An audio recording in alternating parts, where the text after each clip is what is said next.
அதுக்கப்புறம் திருஷ்டகேது. திருஷ்டகேது யாரு அப்படின்னா ரொம்ப சுவாரஸ்யமான விஷயம். சிசுபாலனுடைய பையன் அப்படின்னு சொல்லி சொல்றாங்க. சிசுபாலனை பகவான் கொண்ட பின்னாடி அவன் பையன் ஒழுங்கா வந்துட்டான. கிருஷ்ணர் சொல்ற மாதிரி என்ன பண்றான், சிசுபாலனுடைய பையன் திருஷ்டகேது.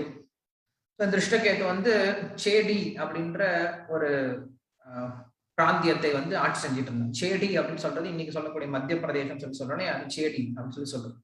இதுதான் திருஷ்டகேது. திருஷ்டகேதுனுடைய பையன் யாருன்னா சேக்கிதான். சேக்கிதான் அப்படின்ற வந்து கேகய நாட்டை ஆட்சி பண்ணிட்டு இருந்தா சொல்லி சொல்றாங்க. கைகை வந்த நாட்டு கேகய நாடு சொல்லி சொல்றோம். இப்படி சேக்கிதாரன். அப்புறம் புருஜித். புருஜித் யாரு அப்படின்னா குந்தி போஜனுடைய பையன் தான் புருஜித். குந்தி போஜன் யாரு அப்படின்னா குந்தியனுடைய அவங்க அப்பா தான் குந்தி போஜன். இப்படியாக புருஜித், குந்தி போஜன், சைபியன் சொல்லி சொல்லும் போது சிபி சக்கரவர்த்தியினுடைய நாட்டுல இருந்து வந்தா சைபியன். இவங்க வந்து சைபீரிய நாட்டுல இருந்து வந்தாங்க அப்படின்னு கூட சொல்றது உண்டு. சைபீரியா அப்படிங்கிறது ரஷ்யா பக்கத்துல இருக்கு. அந்த சைபீரிய நாட்டுல இருந்து சிபி சக்கரவர்த்தி இருந்தார் அப்படின்னு சொல்லி சொல்றது உண்டு. இப்படியாக எதை காட்டுது அப்படின்னா மகாபாரதம். இன்னும் நம்ம மகாபாரதோட யுத்த பருவத்துல போய் பார்த்தோம் அப்படின்னா யுத்த காண்டத்துல நம்ம தமிழ்நாட்டுல இருந்து கூட போயிருக்காங்க. நம்ம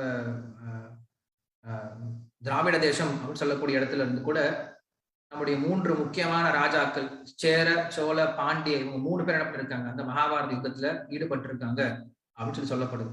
இப்படியாக மகாபாரத யுத்தம் அப்படிங்கிறது உலகத்தில் இருக்க எல்லா ராஜாக்களையும் ரெண்டு பக்கத்துல வந்து அணிவகுத்து வச்சுட்டார்.